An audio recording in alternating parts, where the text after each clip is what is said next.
Hello everyone, Archana is here. Welcome to the 7th session of presentation in English. In today's session, I am going to deal with the poem On Children written by Khalil Gibran. Before we deal with the poem, let us know about the poet.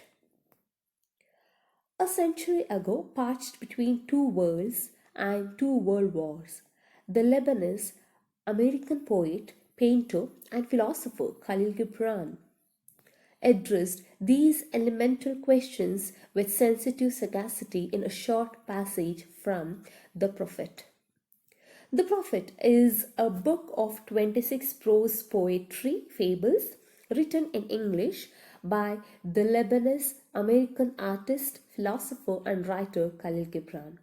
It was originally published in 1923 by Alfred A. Knopf. It is Gibran's best known work. The Prophet has been translated into over 40 different languages and has never been out of print. As a young man, Gibran emigrated with his family to the United States, where he studied art and began his literary career, writing in both English and Arabic. In the Arab world, Gibran is regarded as a literary and political rebel. His romantic style was at the heart of a renaissance in modern Arabic literature, especially prose poetry, breaking away from the classical school. In Lebanon, he is still celebrated as a literary hero. Who influenced Gibran in writing the book The Prophet? Gibran inspired to write the book The Prophet because of Abdul Baha, the leader of the religion at the time of his journeys to the West. The poet brings out high philosophy of life in his simple and beautiful poetic essays on children. On Children is a critic of the usual expectations of parents about their children. Through this poem, he offers to guide parents on the essence of parenting with love, much against the mundane expectations. Now, let us see the poem. The poem begins in this way. When a young mother with a newborn baby at her breast asks for advice on children and parenting, Gibran's poetic prophet responds in this way. Your children are not your children. They're the sons and daughters of life's longing for itself. They come through you, not from you. Though they're with you, they belong to themselves. You may give them your love, but not your thought, for they have thoughts of their own. You may house their bodies, not their soul, for their souls dwell in a house of tomorrow, which you cannot visit, not even in your dreams.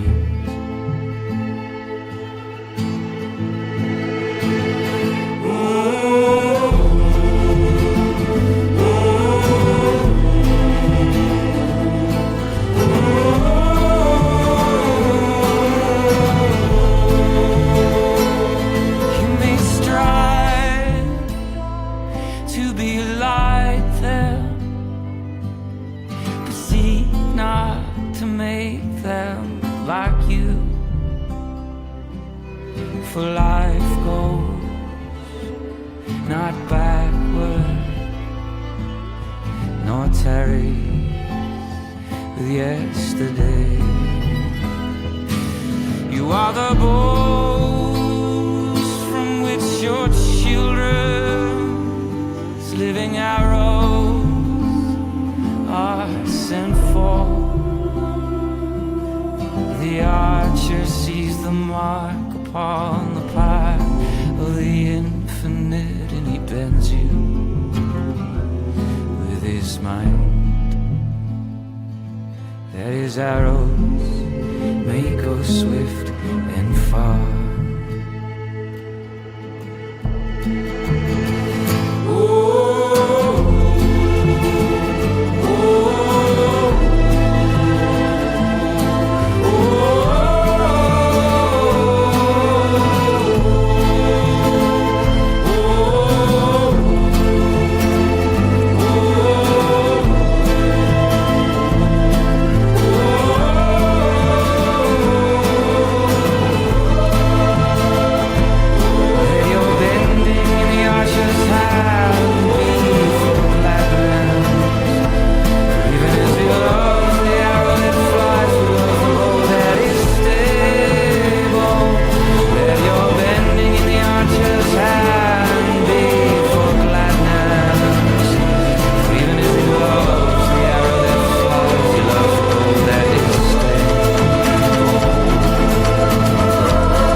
Your children are not your children. They are the sons and daughters of life's longing for itself. They come through you, but not from you. And though they are with you, yet they belong not to you. The poem begins in this way. And a woman who held a babe against her bosom said, "Speak to us of children." And he said, in this poem, a mother approaches the prophet to know about his perspectives on children. He captures the attention in his shocking declaration. What is that? Your children are not your children. They are the sons and daughters of life's longing for itself. Why did the writer believe that children are not the children of the parents, but the sons and daughters of life's longing for itself? Because they are the children of God in real sense. They have come to this earth due to their soul's own wish, and so they have to be free to get whatever they long for in their past life. They come through you, but not from you. And though they are with you, yet they belong not to you. He beautifully brings up the concept of life's creations and its aspirations. Contrary to the accepted notion of parents making claims, the prophet says that parents are just biological means and children do not belong to them. Children live with their parents, but they do not belong to them. You may give them your love, but not your thoughts, for they have their own thoughts. You may house their bodies, but not their souls, for their souls dwell in the house of tomorrow, which you cannot visit, not even in your dreams. You may strive to be like them, but seek not to make them like you. You may give them your love, but not your thoughts, for they have their own thoughts. Parents may give their love to children, and they should never force their ideas on children. Children have their own ideas and identity. You may house their bodies, but not their souls, for their souls dwell in the house of tomorrow, which you cannot visit, not even in your dreams. The prophet says that parents have a biological bond with the children now. However, souls of the children lie in future, which cannot be reached by parents. So, the advice here to parents is they shall not pressurize children with their thoughts. You may strive to be like them, but seek not to make them like you. Parents are suggested rather to follow the ways of children than trying to change children to be like them. For life goes not backward, nor tarries with yesterday. You are the bows from which children as living arrows are sent forth. The archer sees the mark upon the path of the infinite, and he bends you with his might that his arrows may go swift and far. Let your bending in the archer's hand be for gladness, for even as he loves the arrow that flies, so he loves also the bow that is stable. For life goes not backward, nor tarries with yesterday. The prophet says that the life doesn't go backward. It keeps moving, life keeps moving forward and never retracts. You are the bows from which your children, as living arrows, are sent forth. Here the poet further substantiates his philosophy by making metaphorical references.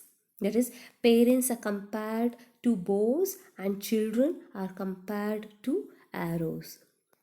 The archer sees the mark upon the path of the infinite, and he bends you with his might that his arrows may go swift and far. The archer, who is the archer now? God. So, who are the bows?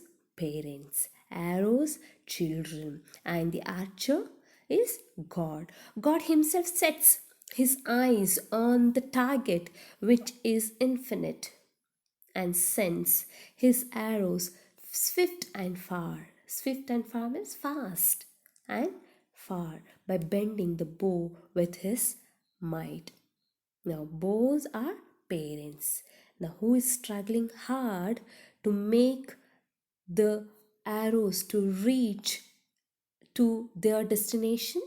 Parents. Parents are struggling hard to make their children to reach their destination. Let your bending in the archer's hand be for gladness. Parents should take delight in this act of bending that involves great strain. He compares parents and the Almighty to a bow and children to an arrow, just as we use a bow to shoot an arrow at a target. God uses men as a bow to bring children into this world. Here, women bear children, nurse and nurture them. God will direct them like an arrow to reach their goals to our targets. For even as he loves the arrow, for even as he loves the arrow that flies, so he loves also the bow that is stable. See here, the prophet strikes a perfect conclusion by referring to the law of creation, where God loves both the bow and the arrow as they complement each other on life's infinite journey. Khalil Gibran stresses here the importance of children's individual weaves and independent ideologies not influenced by their parents. In the last four lines of the poem, Gibran uses the metaphor of archer, bow, and arrows to explain the role of parents in bringing up children. In this metaphor, God is the archer, the parents are represent the bow, and the children are the living arrows. Like an archer, God bends the bows, testing them for stability to aid the arrows as they try to reach their destination. It is the archer who decides the target, which is marked upon the path of the infinite. And he bends the parents, that is bows, with his might that his arrows may go swift and far. Children are life's longing for itself, and it is the parents who serve as a passage for them to come to the earth. Once they are born, it is parents' responsibility to see that the living arrows, that is, children, reach the intended target, which has been decided by the archer himself. Each arrow is ready to fly, but the bow must be able to withstand the strain or pressure caused on it and remain stable or firm so as to enable the arrow to reach its target. The arrows have to fly and the bow has to be stable because the bow must be flexible enough to bend according to the will of the archer. This contrast between the role of the arrows and the role of the bow is brought out in the last line of the poem in the word flies, which refers to the arrows, and stable, which refers to the bows. Let us conclude the poem. This poem rightly resonates the type of parenting to achieve every day. Khalil Gibran's message, which is so fair and true, tells us about the disappointment so many parents feel by how their children fare in their lives, the hurt parents feel if the children are not up to the expectation of the parent, which can only be true if somehow the parents bought into the notion that they have some sort of a right entitlement over the children. In the beginning of the poem, as we know, when a young mother with a newborn baby at her breast asks for advice on children and parenting to the prophet. Here in Gibran's poetic prophet responds to the question which is asked by the mother that children are not their own. He declares that a couple's children are not their own, but life's longing for itself, coming through, but not from them. Parents may give children their love, but not their thoughts, for they have thoughts of their own. Children's souls dwell in the house of tomorrow, which parents may not visit even in dreams. Parents must not seek to make them like themselves because life does not go backward. Children are living arrows sent forth into the infinite, swiftly and far. The archer loves both arrows and bow. For the question which is asked by the mother, the prophet easily says that your children are not your children. Why does the prophet categorically states that your children are not your children? According to Gibran, love occupies the most important place in God's creation. Love is not created by us but is sent from above, and it directs everything in our life as it sees fit. In this poem, Gibran illustrates how love works in the intimate relationship of parenthood. Gibran wants us to understand that our role as parents is only stewardship and nothing else. In the line, your children are not your children, Gibran tells parents to be aware that a child is not a thing to be possessed by us because we have not created life. A child is eternal life itself and is a gift from the abundance of existence. As parents, we may have brought them to the earth. This has happened so because we have been chosen to be a vehicle, and so we are nothing else but a passage.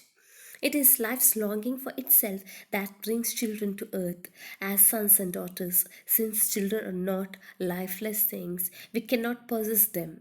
That is why the prophet categorically states that your children are not your children. So let's wind up the poem. Before we close it, your home assignment will be you have to write the summary of the poem. You have to write the summary of the poem on children. After writing the summary of the poem on children, please submit it in the Google Classroom. Thank you, children.